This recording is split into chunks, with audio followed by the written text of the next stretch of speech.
Uh-huh. Uh-huh. All right. Check one, check two. This is actually it.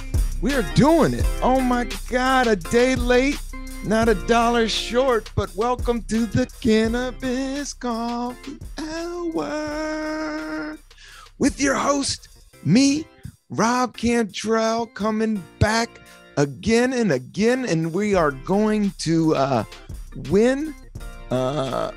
We already won. Every day I'm alive, every breath I'm living, I have already won. Even though I have ranted and raved, anger went up, anger went down, I'm still blessed to hear the funky sound of the Cannabis Coffee Hour. Welcome your host, me, Rob Cantrell. I am excited. I am enthused. I'm in it. I'm in it to win it with some cannabis and coffee today. I got some great coffee. This is from the grocery store. It's called Brooklyn Lab. And it's Peruvian. It's Peruvian medium roast whole bean, French pressed from Coffee Science. And it's at $8.99, which is really cheap. Like, you know, Stumptown, any of those really good higher end coffee beans is going to get you at $15, $16. This is like half that, and it is that medium roast. And I will say I like the beans. After doing this podcast for 152 episodes, that's a lot of different coffee. Like, I've learned, I'm not like a coffee snob. I need, like, if you put an espresso in front of me, like the machine, the clack, clack, clickety, clack, clack, I don't know how to work it, but I probably could figure it out. But I rock a French press, and I'm at the bottom of the French press, but I got a big fat glass. This is my coffee cup. It just says Brooklyn on it, but it's got a drawing. It looks kind of like the Five Boroughs album from the Beasties. It's that kind of stencil drawing. I think it might be the same artist. This is kind of an artsy glass, but I like how big it is and how thick it is. I know this is a comedy podcast, and I should have a silly fucking coffee cup that says, yeah, drink this out your ass or something like that, or ass grass, or what was that saying? Gas, grass, or ass on the coffee cup. But it doesn't. It's just it says Brooklyn, and it has a cool art on it, which I dig. But it is more like my podcasting cup because it's big. It holds like maybe a glass and a half. It is rainy out there. You're going to probably get some background on the rain, but let's just make that a part of the podcast, just to relax your vibe and let your conscience be free as you get down to the sounds of the R.O.B. Cantrell. That's me.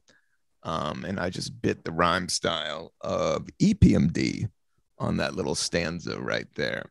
Am I coming too hot? Am I coming too fast? Is it too cold? That's what's going on with my shower. I got angry today because my shower, like the temperature, I don't know, there's something going on with the building I'm living in. And it's either boiling hot or freezing cold. There's like zero. And I'm just dancing in between, like literally, like it never stops in the middle. It just goes to straight scold your balls or freeze your fucking temple. Like it was infuriating this morning. And the anger fucking flared up. But I did, like, I yelled, like I was yelling in the shower, but who is there to yell at? I'm just disturbing people in the building. I was like, fuck, man. But then I did a 20-minute meditation before weed, dead sober, with no music, no nothing. And I calmed myself down really good and started the day pretty dope. Did some stretches, did some squat, deep knee bends. I have a deflated basketball, and I use that. I put it out. I hold it like I'm holding like a baby, but not a baby. Like Michael Jackson was holding that baby over the balcony. Like I hold it out in front of me, like straight. And then I just do knee bends. And that's what I've been doing. 20 squats without weights or anything, just straight up squats, Trying to get my knees in shape. Knees are important as you get older. You'll see that, and lower back. I'm doing all these like gluteus maximus butt. No, I mean that sounds weird, but it's literally just like standing. It's all you get on your hands and knees, and you lift your back leg up. And I'm doing these butt exercises. This is another thing for anybody growing older. Is you were all growing older. Is back health. Is back health. And if you sit down a lot, I think in society, everybody's loving these computers and podcasting and making beats and Final Cutting and rocking out, but they're on their in writing code and tweeting and all that. But everybody's sitting down, and your gluteus maximus starts to get out of shape. Your butt, you get that flat ass. But you should work on it in order to get lower back health. It's all about your butt. That's what I read this. I got this yoga book, and I read about that, and I was like, oh shit, I'm gonna do that. I've always had kind of a flat ass, so I'm not doing it for any type of vanity reasons. It's more for back. I think back is posture, and back is a lot of it. Keeping the machine, keeping the what is it? The cocoon. The body is like the spirit's in there, and then the body's like this thing you can move around and dance. We are all spirits living in the material world. All spirits living in the material. That's from the Police. I've been rocking a lot of tunes. We're going to talk a lot about music and food on this episode. That's the notes I wrote down because I've been going off on Spotify. I've been putting on my headphones, which means I've been doing a lot of dishes. That's my move. I put on, I don't have like Apple iPods. I got something somebody gave me with like some cheap like plastic joints that I love that just kind of wrap around and they sync Bluetooth tile. And then I just knock out with my Spotify. I rock out tunes. But the things I got obsessed about, but going on that Police tangent, check out, there's a group called Supergrass.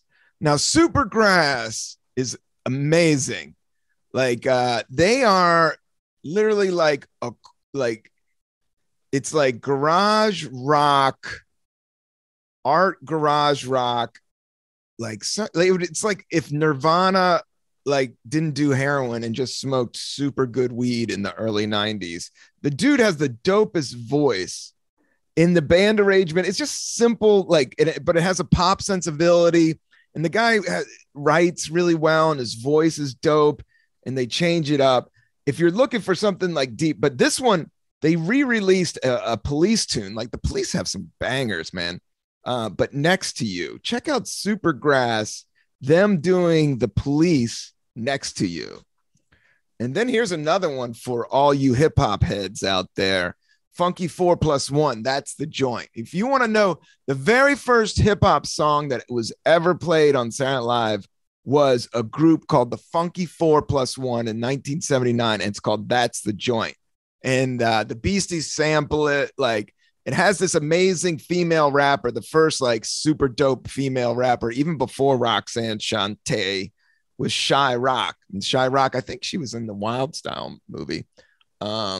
If Wild Style is like the original documentary on New York hip hop culture with graffiti, if you ever want to sit down and watch something amazing, check out Wild Style.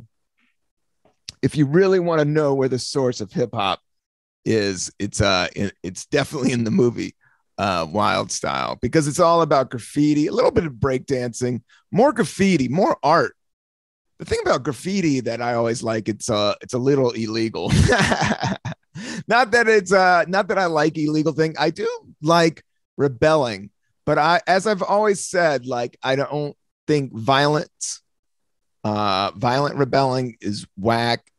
Negative rebelling is whack. I like positive. I like going right. Like I think pacifism, Martin Luther King, Bob Marley, peace, love by any means necessary. And now I'm gonna fire up some herb. All my friends, I went out to that dope show. Shout out to Zamir and Gabe Pacheco uh, that run the Fun House comedy show that I did in Brooklyn at Pete's Candy Store. It is the coolest fucking venue. It's not for comedy. It's mostly like singer-songwriter shit, but it's well lit. And then there's a great backyard. And this show is on Wednesday and it starts around 10 p.m. It's a little later than most. Actually, I didn't drink, but I felt kind of hungover because I went on kind of late. And it was a good late. It was a late, weird, stony, drunk Brooklyn crowd, but I got them and it was a lot of fun. I mean, my set went really well, meaning I got them. It was like, I felt good about my set. I mean, it wasn't great, but in terms of post-pandemic, like all the pieces were there. Like a lot of times I've been doing stand-up, it's been feeling like weird jigsaw puzzle. I've been hiding out a lot, dodging fucking Delta. I just got my booster shot. Yeah, I did the show after my booster shot. I got my booster shot. I went, not the, I got to lead by example, as they say. I got both my shots, Pfizer, and then I mixed up and went Moderna next level for the booster because the numbers are creeping up and I ain't digging that shit and kids are getting it. I'm like, fuck, man. If they're going to close this shit down, if kids start getting it. And we're just starting to open back up. So people, man, wear your fucking mask. Tell your fucking redneck cousin to get vaccinated and let's get this shit done. But at the same time, you can't tell. People hate. I'll say it again. I've always said it. People hate being told what to do. You got to live your life, bruh. And right now, I got some great cannabis here. It's the last bowl of the day. I mean, it's not the last bowl. After this, like I ran out of herb. I went 4 days. I'll talk about this as like the first night, it was like rough, like my sleep. And then I was like, oh yeah, I've been smoking really hard the last few weeks. I should just stop for a week. So I stopped for like 4 days. And the first day, yeah. But the second day I was on point, started getting a lot of shit done and all that. But then something I always realized when I stopped smoking, then like I get almost too laser focused and too there's that thing about living in the moment. Living too far into the future.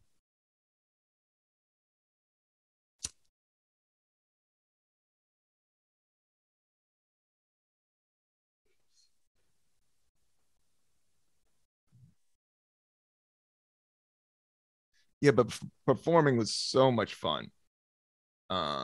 Doing stand up, and I got some great shows coming up. I actually got a huge show, President Day weekend in Brooklyn, New York, at a venue called Littlefield, February 20th. I'm headlining, or it's my show. It's called Rob Cantrell and Super Friends.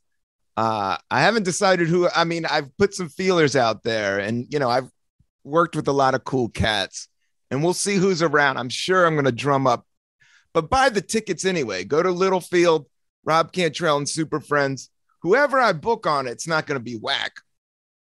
And you know my vibe. My vibe's going to be there. So I don't know if I'm hosting it or I'm going to headline it. I haven't figured it out. I just booked the date. And I called it Rob Cantrell and Super Friends. So I'm going to have some Super Friends on there. And it's going to be on the Sunday. So everybody has work off on Monday. So I got the Sunday night. The place holds 350. So I need everybody to come out and check it out. So put that on your calendar. February 20th,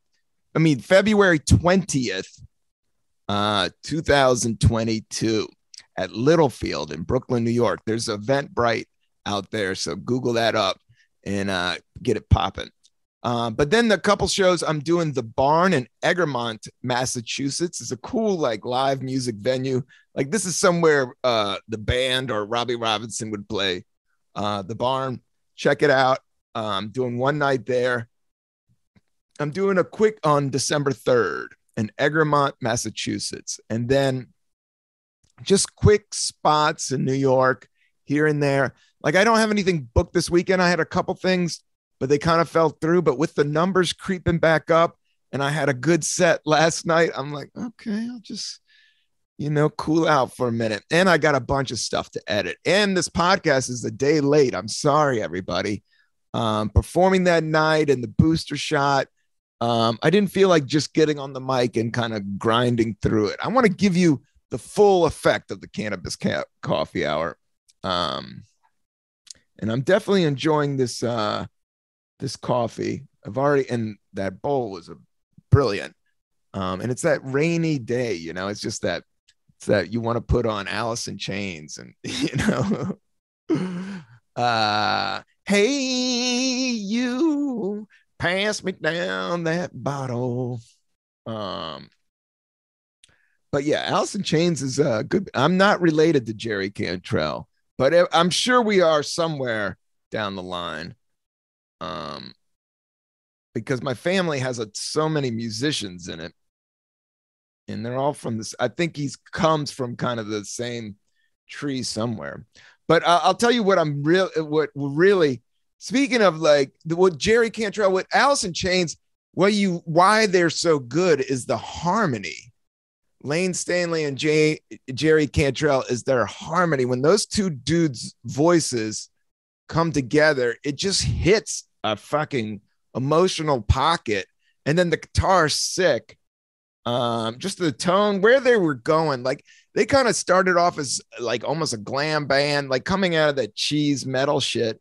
And then they never was fully grunged out. Like people lump them into all that because it's Seattle or whatnot.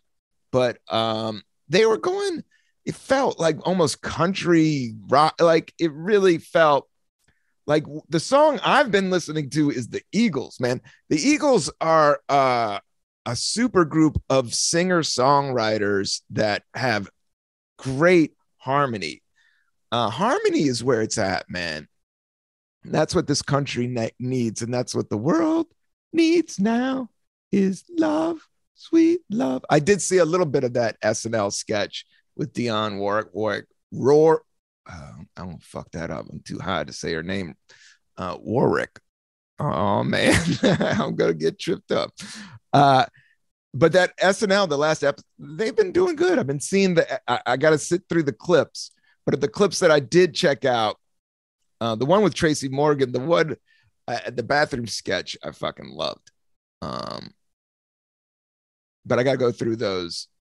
I like watching SNL on YouTube the next day or through the week. I'll put up some sketches. But the song by the Eagles that I love is the Seven Bridges Road. And that is a great song. And it's all a cappella. Well, no, there's some great ripping guitar. Joe Walsh is a great singer-songwriter. Land of Illusion, check that tune out. Sick. That has some metaphysical Buddha fucking deepness to it, but without being spiritually elitist. Does that make sense? I don't know. Coffee, slurping up some coffee. But yeah, Seven Bridges Road is a harmony. It's a very country. I've been listening to a lot of, I don't know, man. I think we're all, or maybe just me, I have this pull to go towards so much nature stuff. And country music kind of gives you that earthy feel. And, because we're on these computers. The other day I was on my phone and I kind of popped out of myself and looked at myself like from another angle and was like, dude, you just sat in that chair just looking at that piece of plastic for a half hour.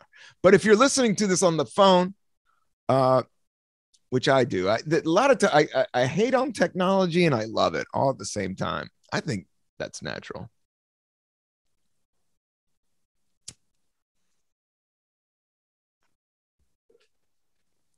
But yeah, the Eagles, Seven Bridges Road is the most harmony. There, it goes like this. This is the beginning. It goes, there are stars in the southern sky. That's where I am wrong. Um, yeah, so they sing, it's just a beautiful song. Great song. It's been covered a million times, but that's kind of to get your classic rock jams out. Everybody needs a few classic rock jams in their Spotify playlist. Got to get the lead out. But on the opposite end of the spectrum, I'm going to throw this new band that I've been digging. I've been really digging. I've been just pumping these dudes' tune, the Parquet Courts. Got some great tunes. That's a great new band, a New York band, a Brooklyn band. They've been around for like good 10 years. Like there's so much media out there. Like so much goes on that you're like, oh, I found this new band. And then you're like, oh shit, these motherfuckers been playing for a while. And I'm sure that's like with comedy and maybe even this podcast. But check out Walking at a Downtown Pace by the Parquet Courts. These dudes are ill. And Tenderness by the Parquet Courts. Those are the two great songs I put on my playlist. And I've been playing a lot of Walking Down, and then I just got turned on by this was their highest rated song, but it's if you like Fugazi, if you like Minor Threat, if you like art, it's good progressive art rock without feeling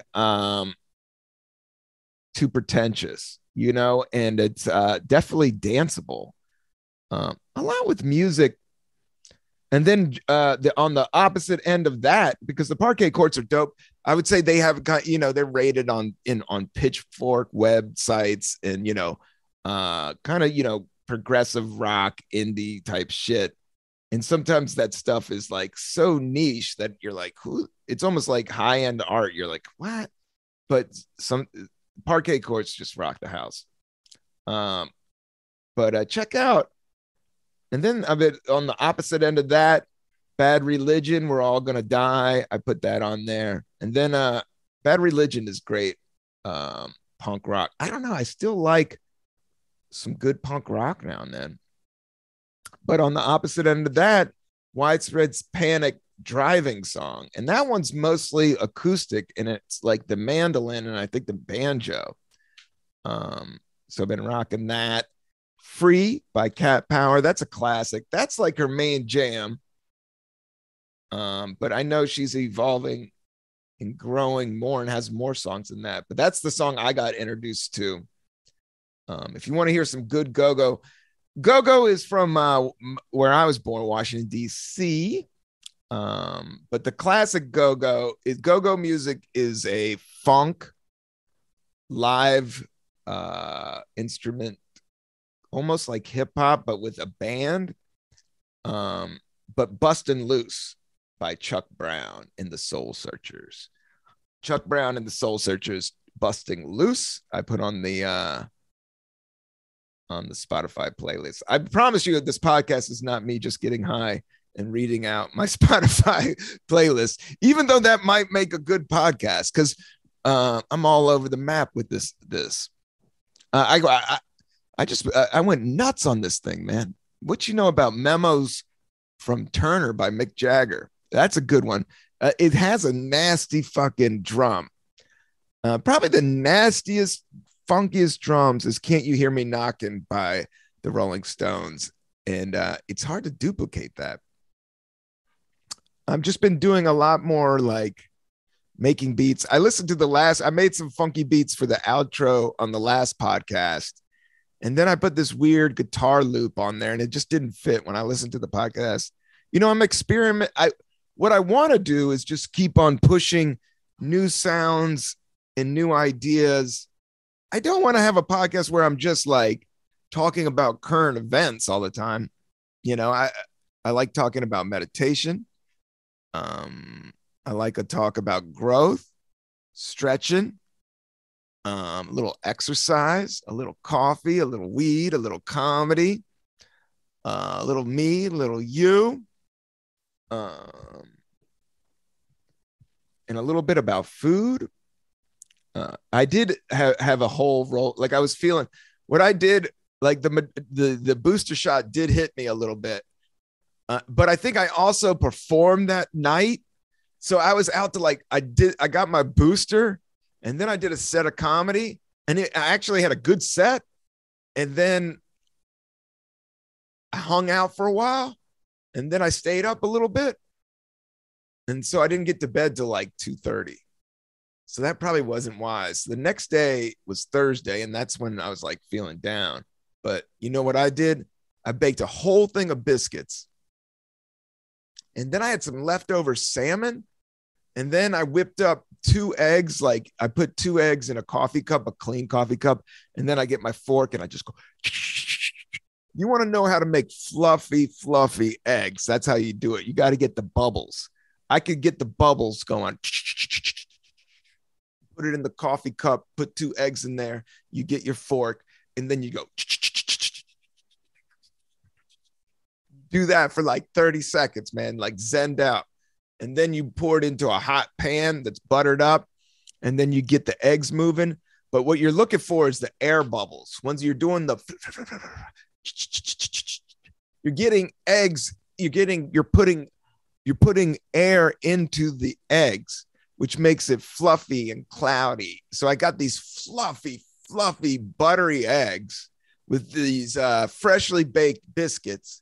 And then I had some leftover salmon kale salad thing, but I chopped that up really fine, and then I put it over the eggs. Oh man, it was. And then I cracked pepper. To be a good cook, if you want a shortcut, is fresh cracked pepper. Fresh cracked pepper and sea salt.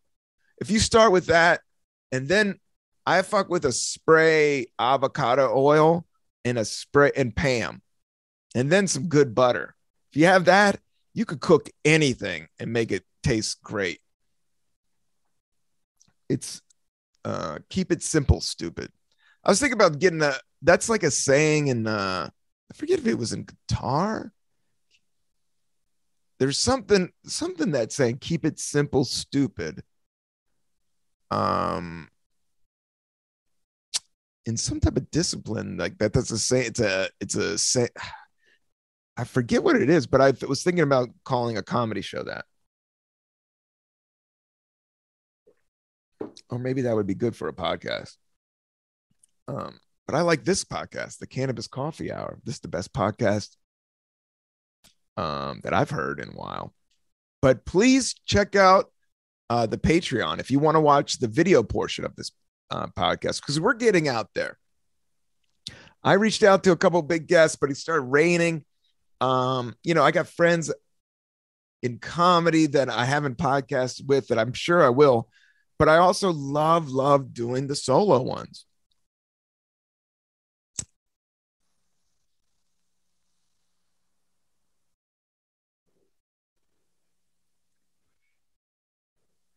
But then, like last episode, my juicer blew up. I got to get a NutriBullet.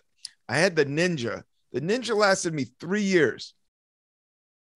And then it started working, and then it gave me the pump fake, man. It started working. This was the crazy thing. Did I talk about this? I can't tell. I know I told you about the Ninja imploding, but then I called the Ninja company, the blender company, and then they called me back. And then when they called me back, I plugged it in and it started working without the dude even telling me anything. And I was like, I don't really need you. This thing's working. And I drank a great smoothie. But then the next day, it stopped working again. It gave me the pump fake. It gave me, this is the last time I'm going to make a smoothie for you, kid. And then I got this big hunk of plastic. But then my buddy, Mark Theobald, who's been on the podcast, I was talking to him on the phone, and he said that Best Buy will take your electronics back. So I feel good about this because I felt bad about it. It was like 3 years in this big fucking plastic juicer, and it has like 4 attachments with fucking gallon thing. Like if I wanted to make a gallon of biscuit gravy, I could do that. If I want to make a gallon of salsa cheese, I could do that. Like it had all these attachments and shit. And then in 3 years, it just burned out. And all that plastic can't be absorbed by the earth. Man, that is such a bummer. They need to make plastic that's biodegradable plastic. That's where they need to go. And because it's just all these plastic parts. It says made in China or something. But I know it's not made in America. And that's why these things like are, it's just these plastic parts is just bummed me out. That's the thing I'm just bummed about. But I'm glad that we are evolving and that something as mainstream as Best Buy, you can just go down there and return it. So hopefully, they'll know what to do with it, because I sure as hell don't, in terms of processing it and not affecting the planet. I do believe in global warming. I do got to get better with straws. I fucking fuck with straws. And I do get mad about the cardboard ones suck. But, yeah, they need to get some good straws that are biodegradable. Got to get to some it's all about biodegradable. It's all about going back to the earth, like how simple that is. And that's why I think about the ego, how like we're all connected to the earth. Like we're made of the same matter that trees are made of, that rocks are made of dirt's made of. And really the human body is worm food. We get decomposed and then the worms eat our brains, and then the flowers grow from the worm shit. We are a part of it. That's the oneness of nature, that you have to accept that fact. So we're a part of it. So if everything's biodegradable, then we can keep it moving a little bit better. But I do believe in your spirit and all that too. But I don't want to make this some type of weird spiritual podcast. I think, as I've always said, with comedy and God, spirituality or preachiness or any of that, like the more you talk about it, the further you get from it. But I had the one thing, man, I had a bagel and lox this morning. I splurged. My juicer went down. I needed some good fish in the system. So the last 2 days I've had salmon, and I do think like fish oil, like that oil of fish, like that's the good stuff. That's what your cells, like I think your cells and, your body and your skin. Whenever I get to eat salmon or swordfish or any of that, I jump at the chance so I can skip just a day of chicken or meat, or, I've been doing a lot of pizza and biscuits. So a lot of bread, and bread is awesome. And it's not about the vanity reasons.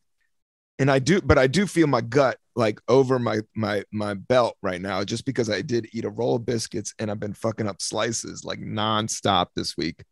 But the thing about bread is the sugar, because it's just becomes sugar, and that's not good for your nervous system, especially but that's why it's nice to have a little bit of herb to calm that down.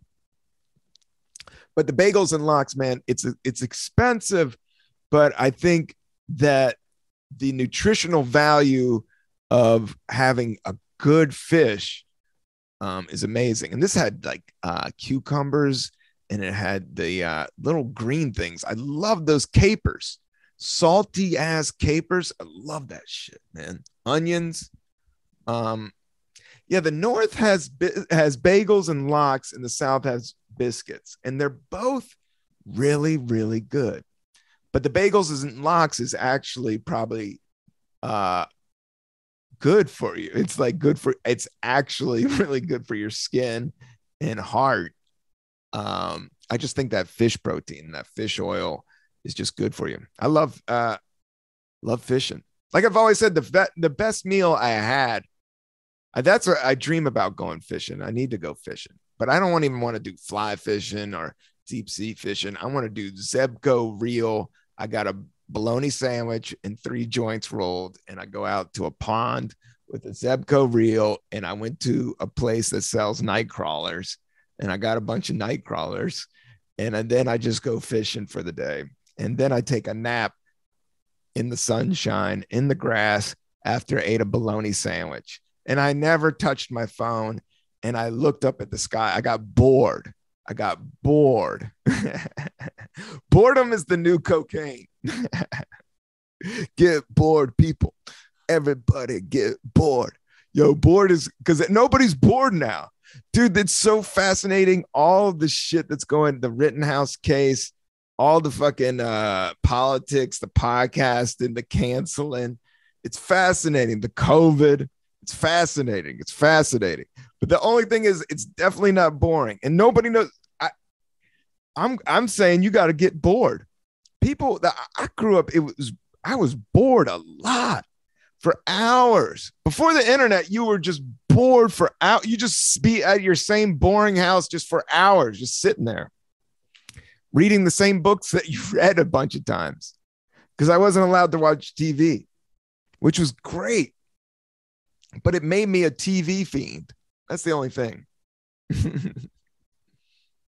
Does that make sense?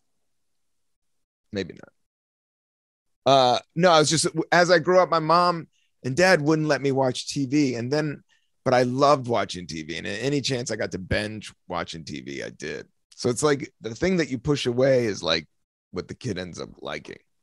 And that's what happened to me. But now I think I've absorbed so much media and I haven't, and I wasn't used to it. Now I'm kind of like, I love making my own media. I like making movies, shorts, doing stand-up, or, you know, something I read today was just like, you really got to watch what you consume in terms of media and visuals and stuff like that. And there's so many different podcasts out there, but sometimes it's nice to check things out, but then, you know, kind of control it. But with this podcast, you definitely need to like and subscribe. And I'm going to keep it funky and fresh and ever changing and ever moving in different and fast, slow directions. I do have a nice glass of seltzer water over here that I should take down because I am feeling a little dry. In terms of I'm just like pounding this coffee. And I was excited to do this podcast. I got this like alkaline drops. And I've been putting the alkaline, like the certain, like it's like cleans your water. It like makes the water. I do trust it. I won't plug it just yet. My wife got it, but it's the good stuff. So I got this like super water I've been drinking.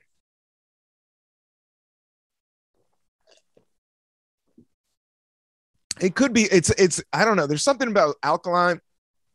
I think you can do the same thing if you squirt a little lime juice into your water. It's just like your stomach health, your gut health is a lot of the gig.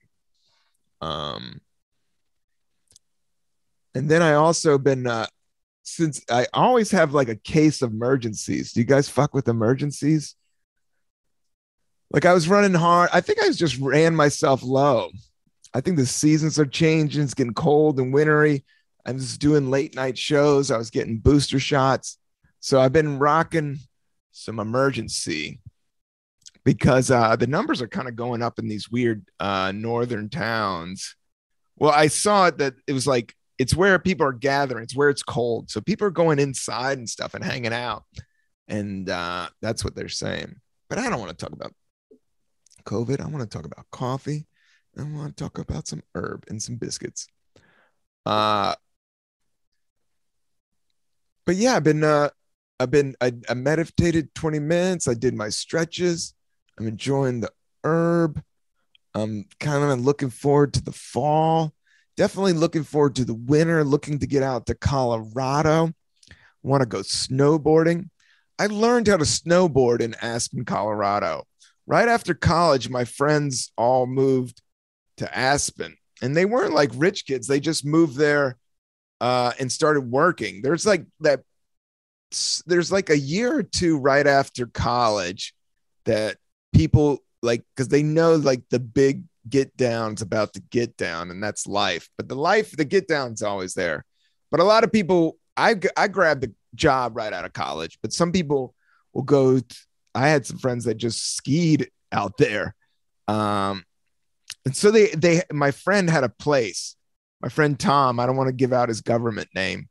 Um, but I stayed with him when I was in Denver, but he lived in Aspen and he worked at the liquor store and they had a room in the basement and he lived in the basement for like cheap rent. And this is like the most expensive real estate in the world.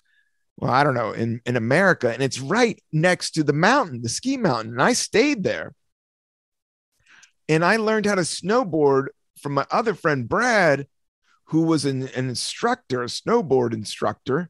And he lived there too. And I stayed on their couch for a month. Too kind, but you can only get away with this shit when you're like 22. I think I was like 25. Yeah, it was after. It was a few years. I was like 25, 26. But I learned how to, because I skied, but I didn't know how to snowboard. But then what I'm talking about is that there was a mountain called Buttermilk. Buttermilk Mountain is like this smooth mountain. It's like the novice mountain. Like I'm not some extreme skier. I just like being in nature and I like the turns. That's my thing with snowboarding is that I learned snowboarding is just 2 turns. And once you get that, you can work your way down any mountain. But Buttermilk is this, they call it Buttermilk because it's just beautiful and wide and open in just a slow, gradual decline. Whereas the Aspen Mountains, like, you know, that's like professional fucking hardcore double diamond shit, where Buttermilk's just like this super chill, beautiful side of a mountain, which is perfect for snowboarding. And I had these tapes. This was like in the 90s. I would tape PGC, which was the hip hop station. And they would DJ hip hop all night long. And after midnight, you would get the best DJs and they would drop the most obscure tunes and weird shit. That's how you found out about shit. Or they just had their own flavor. That's the thing. It was like because at DC, they would throw go-go in there. DC always listened to different hip hop. Like Tribe Called Quest was big. Brand Nubian was big. You know, it was like really good like it was like the best of New York with a little bit of a go-go swing. You know, they would throw go-go in there. It was just, so the DJs were just, what I'm saying is that they were dope. And I would have these great tapes and I used to give them to people even in college and they loved them. People that liked hip hop. And, but I had this one that they had that Nori who does the Drink Champs and Neptunes. And I've talked about these songs before. It's like Super Thug, I think is the song. But I had it on I remember I had the yellow cassette, like the yellow Walkman, like the sports Walkman, the big yellow thing with the clip over joint. But I had the tape and the guy was extending that beat. And it's this really like almost 007 James Bond like music with a sick hip hop beat over it. And I remember I had that in my headphones and I was snowboarding and I just learned how to snowboard. I skied for years, but I just learned, and it was a sunny day and it was during the week. And this is when I quit my job and it was right before I started doing stand-up comedy in San Francisco. I quit my job, like a professional headhunting job that I did for like 3 years. But on my way out west, I hung out in Aspen for a month and I learned how to snowboard and I got to do it on Buttermilk when nobody was there on the most beautiful day. And it was all powder. And I just was making these big, wide fucking curving turns. And I remember like how the sun hit the snow and went into like the green, like pine, you know, it was just like this weird light. And I'm just coming down the mountain and it was like, this beat was like, it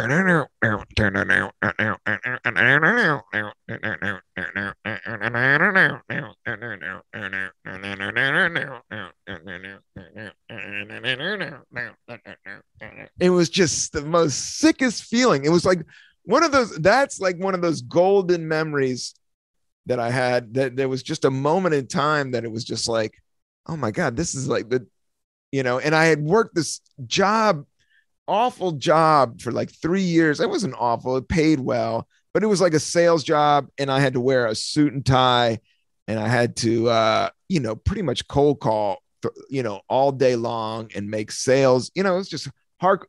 The thing about sales is like, it's just hardcore, scrapping and yapping, hustling.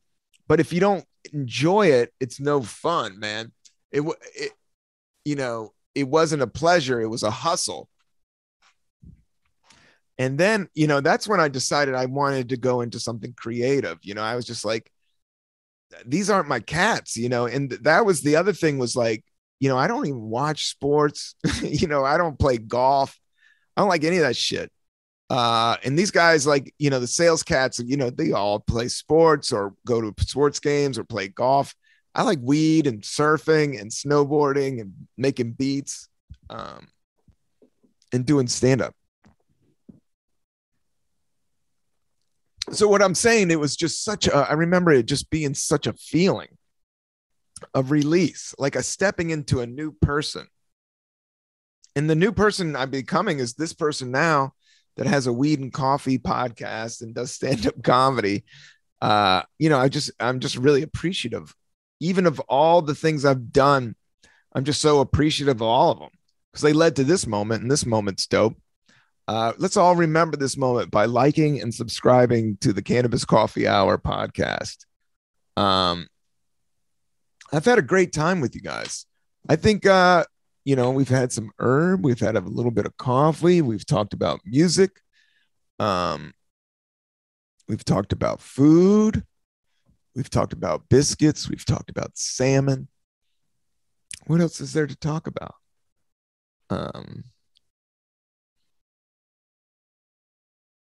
Love. The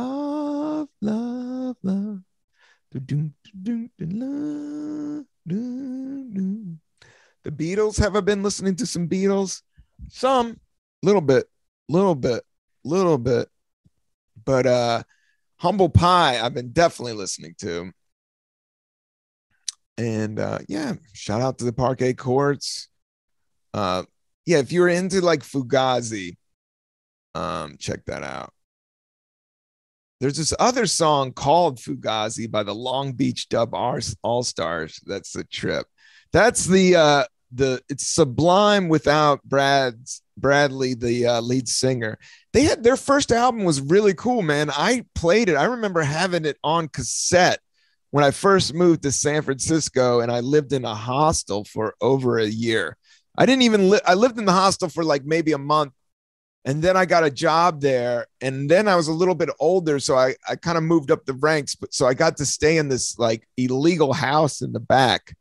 And my roommate was from London, this kid that was like a total skateboarder, weed dealer. And but he was also a great cook. He was like going into professional. That was a great life, man. That was a great moment. But I remember having that Long Beach Dub Star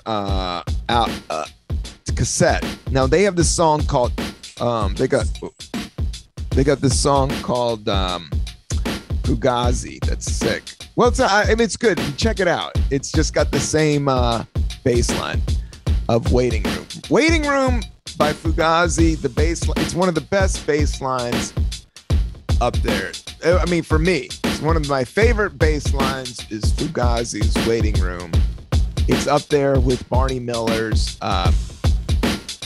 the theme to the Barney Miller television program, which is another best bass line of all time. Doom, doo doo doom, doo doo doom, doo doo doo doo doo doo doo doo.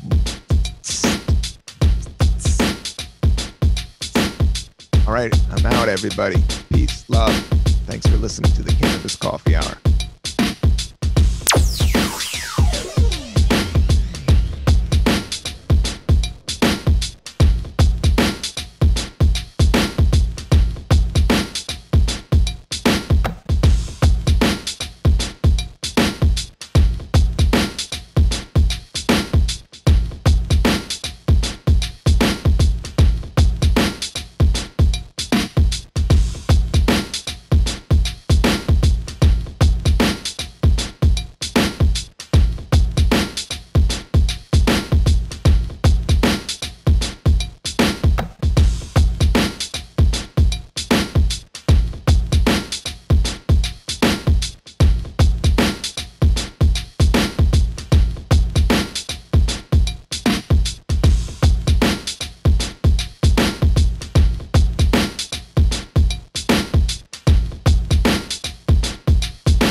intellectual ability or intellectual intelligence at all. Because if it were, I mean, there's so many people with really sharp intellects, you know, they have such skill at comprehending or going to the point.